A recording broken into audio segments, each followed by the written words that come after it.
Nós já estivemos orando, tá? Por isso que eu já vou passar a palavra direto.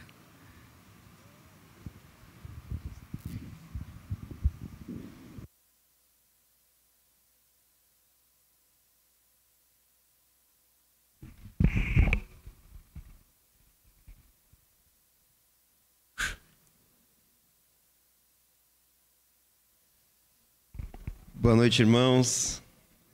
Saúde a igreja com a paz do Senhor Jesus Cristo. Eu sempre quis dizer isso. Eu vou começar me apresentando.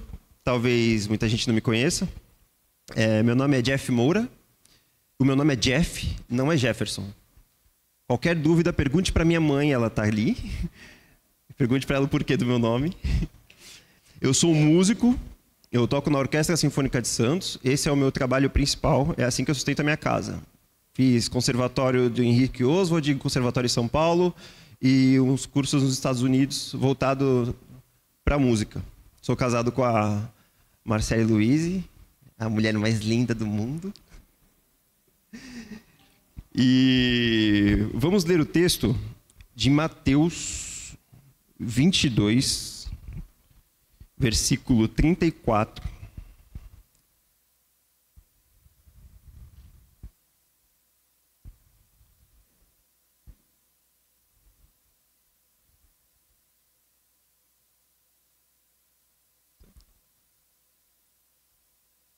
Quem achou, diga amém. Também sempre quis dizer isso. Ao ouvirem dizer que Jesus havia deixado os saduceus sem resposta, os fariseus se reuniram. Um deles, perito na lei, o pôs à prova com esta pergunta: Mestre, qual é o maior mandamento da lei? Respondeu Jesus: Ame o Senhor, o seu Deus, de todo o seu coração, de toda a sua alma e de todo o seu entendimento. Este é o primeiro e maior mandamento. E o segundo é semelhante a ele: ame o seu próximo como a si mesmo. Destes dois mandamentos dependem toda a lei e os profetas. Senhor Deus Pai, muito obrigado pelo dia de hoje, Deus, e que o Teu Espírito Santo conduza a entender mais a Sua palavra e a poder aplicá-la na nossa vida, Pai. É isso que eu te peço em nome de Jesus, amém.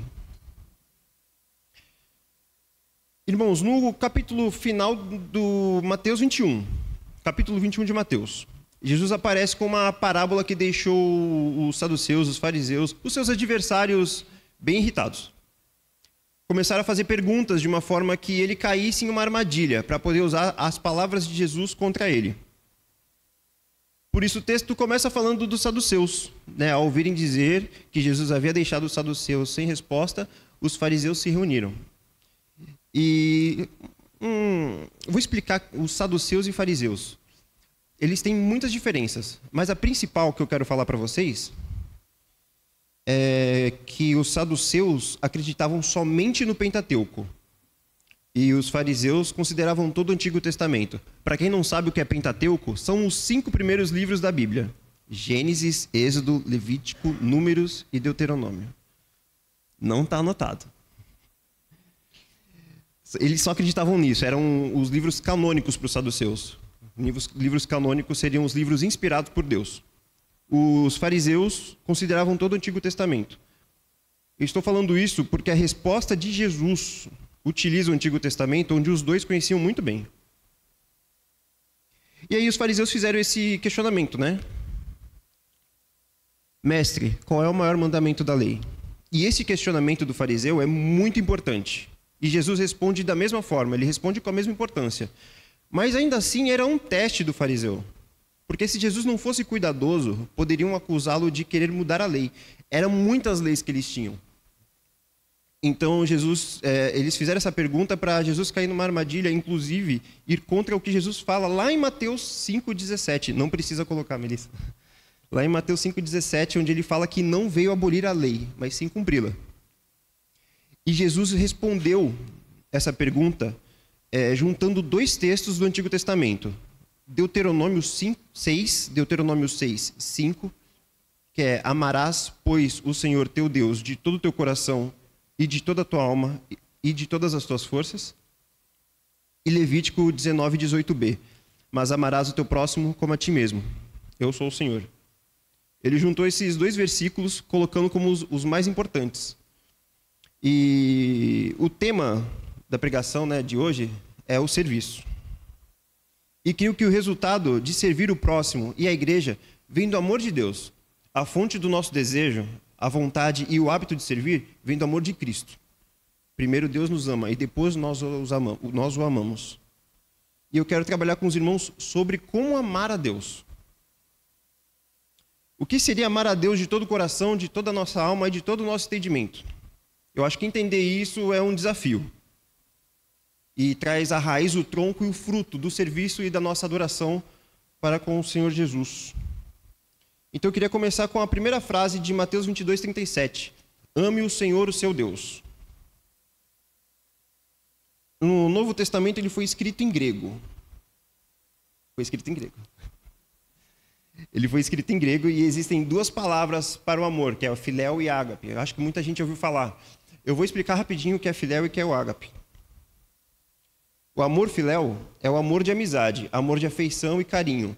Não exige sacrifício ou entrega total.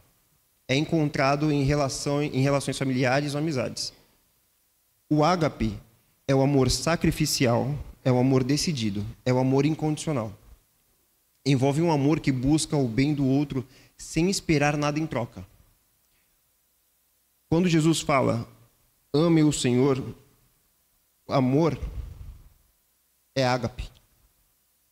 Então a gente consegue trocar a palavra amor por algumas outras palavras, contextualizar, não atualizar, contextualizar a palavra, se sacrifica ao Senhor, o seu Deus. Podemos colocar desse jeito. Podemos colocar, ame incondicionalmente o Senhor, o seu Deus. Ou, tome a decisão de se sacrificar pelo Senhor, o seu Deus. É um amor diferente, é um amor que pede sacrifício. Pede sacrifício da nossa parte.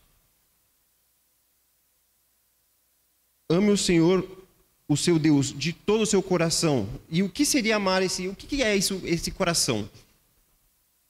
Eu fui buscar sobre isso e eu lembrei de um livro do Russell Shedd, um livro sobre adoração bíblica. E ele fala o seguinte: para o hebreu, o coração representa o centro da vida intelectual e espiritual, associando-se de perto com a alma. Então, o coração e a alma seriam uma representação do homem interior como um todo. Ou seja, é algo mais voltado ao nossa mente, ao nosso cérebro. Que, inclusive, para muitas pessoas, o motivo das nossas emoções vem do coração, né? Mas na pandemia, a Marcele teve crise de ansiedade. Eu entrei em desespero. E nesse meu desespero, eu fiquei pensando, ela precisa de um psicólogo, o que eu tenho que fazer, E eu comecei a ler muitos livros em torno de ouvir mais ou menos 100 livros de neurociência, psicologia e livros voltados à saúde, tanto física quanto mental.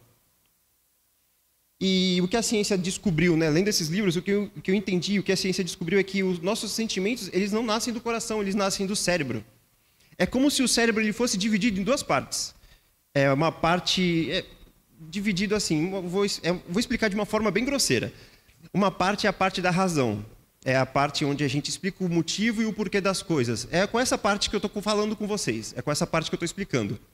A outra parte é o sentimento. É a parte que eu estou nervoso. É a parte que eu estou tremendo. É a parte que eu não sei explicar o motivo das coisas. Nesse caso aqui, do nervosismo, eu sei explicar. Mas um sentimento que eu não sei explicar, por exemplo, eu amo a minha esposa. Não tenho palavras para explicar o quanto eu amo a minha esposa. Não dá para explicar. Então, é essa parte do sentimento que não dá para explicar. Inclusive, na psicologia, o psicólogo trabalha justamente isso. Pessoas com problemas emocionais, problemas no seu sistema límbico, que é a parte do cérebro que trabalha as emoções, que vai trabalhar no seu neocórtex, que é a parte da razão, para poder entender a emoção. Então, podemos trocar a palavra de todo o nosso coração, de toda a nossa alma, por ame ao Senhor, o seu Deus, com toda a sua mente, Ou melhor, sacrifique-se ao Senhor, o seu Deus, com toda a sua razão e toda a sua emoção. Ou seja, Deus pede para ser amado com toda a nossa mente. Pede para pensarmos e refletirmos nele constantemente e depositar todas as emoções nele.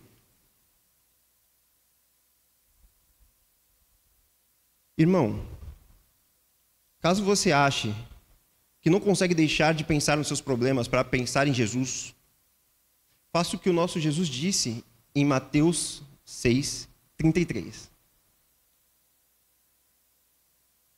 Jesus nos mostra como pensar nele. Estamos com muitos problemas, e então Jesus traz isso. Busquem, pois, em primeiro lugar o reino de Deus e sua justiça, e todas essas coisas serão acrescentadas. Quando Jesus fala de todas as coisas, ele está falando das roupas, né, dos bens materiais, mas também pode estar falando de problemas que você não consegue resolver e você pega para si. Jogue para Jesus. É assim que Jesus também é assim que você pode amar Jesus, colocando os seus problemas somente para Ele. Então podemos colocar isso. Sacrifique ao Senhor seu Deus toda a sua mente, todo o seu coração. Dedique-se com toda a sua mente, com toda a sua emoção ao Senhor seu Deus. E aí, eu quero trabalhar com os irmãos. Ame o Senhor o seu Deus com toda a sua força. Mateus não fala sobre a força. A força é falada em outros evangelhos e em Deuteronômio. E aqui não tem segredo. É todo o seu vigor físico. Mostrar raça em campo. Botar a faca entre os dentes. Ir para cima. Implica também do corpo físico desenvolver sua capacidade, talento e força de ação. Enquanto o coração e a alma apontam para nossa mente, a força comunica o desafio de gastar as energias físicas em atos de amor por Deus, de se esforçar para vir para a igreja, de se esforçar para servir nos ministérios, de se esforçar para falar de Jesus para o seu irmão, o seu vizinho, sua família. Se esforce, tenha força, pegue esse vigor seu e dedique a Jesus. É assim que podemos amar a Jesus, é assim que podemos amar o nosso Deus. E Paulo, entendendo muito bem isso, fala lá em Romanos 12, versículo 1. Portanto, irmãos, rogo pelas misericórdias de Deus que se ofereçam em sacrifício vivo, santo e agradável a Deus. Esse é o culto racional de vocês. Sacrifício vivo, irmãos, é de um todo, também exige nosso esforço físico. Deus é amado, né? Nós podemos amar a Deus desse jeito, com nossa mente e com nosso esforço físico. Seja na igreja, seja evangelizando no nosso trabalho, seja evangelizando na nossa família. Tenha força para evangelizar a família de vocês. Pais e mães que não estão com filhos no caminho de Jesus, tenham força para evangelizar o filho de vocês. Busquem ter força para evangelizar, falar de Jesus para o filho de vocês, para os familiares de vocês ou para os pais de vocês. Então, no versículo total fica aqui: sacrifique o Senhor, o seu Deus, com toda a sua razão, com toda a sua emoção e com toda a sua força. É assim que podemos amar o nosso Deus. Mas, e agora, o que é amar a Deus de todo o nosso entendimento? Se a mente está focada na razão e emoção, e o entendimento é o quê?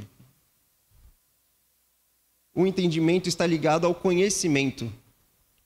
Amar a Deus com todo o nosso entendimento seria o mesmo que dizer: ame a Deus com todo o seu estudo. Isso quer dizer que podemos melhorar o que fazemos para a glória de Deus. E podemos fazer mais coisas para a glória de Deus, se estudarmos para a glória de Deus. E, irmãos, essa parte do estudo envolve nosso vigor físico, envolve nossa mente. Estudar para a glória de Deus é melhorar no que fazemos para poder glorificá-lo. Melhorar nas pregações, os pastores estudando mais livros, melhorar no serviço da recepção, procurar ver como é que você pode ser mais gentil, alguma coisa assim. No meu caso, na música, estudar mais o meu instrumento, estudar mais o instrumento, o teclado, por exemplo, que é um instrumento que eu não pego muito, que é um erro meu, do meu amor para com Deus. Não amo tanto Deus quanto eu achei que amava. Foi o que aprendi lendo isso, foi o que aprendi entendendo o texto que Deus colocou no meu coração. Eu não amo a Deus tanto que eu achei que amava. Eu posso me dedicar mais, eu posso estudar mais, e eu não faço. Então, amar a Deus com todo o nosso coração, toda a nossa alma, a gente pode colocar, se sacrifique pelo Senhor, o seu Deus, com toda a sua razão, com toda a sua emoção, com toda a sua mente e com todo o seu estudo. Louvar a Deus no seu trabalho, né, como advogado, como um psicólogo, como eu disse aqui, ou como qualquer outro serviço, se dedicar a Deus focado nesse serviço, mas também podemos melhorar em outras coisas para amar mais a Deus, com todo o nosso estudo. Quando dedicamos a nossa mente a Cristo, tudo volta a Cristo, inclusive o nosso estudo. E por último, não menos importante, é o 2º mandamento. Amarás o teu próximo como a ti mesmo. Irmãos, e amar o próximo é consequência de amar a Deus acima de todas as coisas. João entende isso e escreveu em 1 João 4, no versículo 20 ao 21. Se alguém diz, eu amo a Deus e aborrece ao seu irmão, é mentiroso. Pois quem não ama o seu irmão, a qual viu, como pode amar a Deus a quem não viu? E dele temos este mandamento, que quem ama a Deus, ame também ao seu irmão. Amar a Deus, dedicar a Deus, pensar em Deus, depositar todas as nossas emoções em Deus, traz como consequência amar o nosso irmão, traz como consequência servir a igreja, traz como consequência evangelizar. Inclusive, um ponto sobre o estudo, acho que quem fez aqui o estudo de evangelização, que é do sábado, muito legal, né, irmãos? Dedicamos nosso tempo, dedicamos nosso esforço, nossa mente para poder aprender a evangelizar, aprender a falar de Deus com o nosso vizinho, com quem a gente quer evangelizar. Agora é colocar em prática. Eu ainda não coloquei, é um erro meu. Eu não coloquei ainda em prática. Como eu disse, eu achei que eu amava a Deus muito, mas eu não amo tanto assim. O amor de Deus é de outro nível. É diria o flamenguista, né? Outro patamar. É um amor diferenciado, é um amor que pede esse tipo de sacrifício. E o amarás ao teu próximo como a ti mesmo, o amarás também é ágape, irmãos. Sacrifício pelos nossos irmãos em Cristo. Acabou. Mas algumas observações. Nossa salvação é somente por Jesus Cristo, não pelo nosso amor por Ele. Como eu disse no começo, só o amamos porque Ele nos amou primeiro. Sobre nosso esforço físico e mental, não dedique parte do seu físico e parte do seu mental. Vá ao médico, se cuide, irmãos, para poder dedicar com todas as forças, toda a sua mente, né, a força da sua mente e a sua força física, indo no médico, indo no psicólogo, resolvendo os seus problemas, para poder se dedicar totalmente a Jesus Cristo. Não só na igreja, mas no evangelismo também. E é assim que eu encerro a pregação. Deu menos que 20. E agora eu vou chamar a Marcele para dar sequência.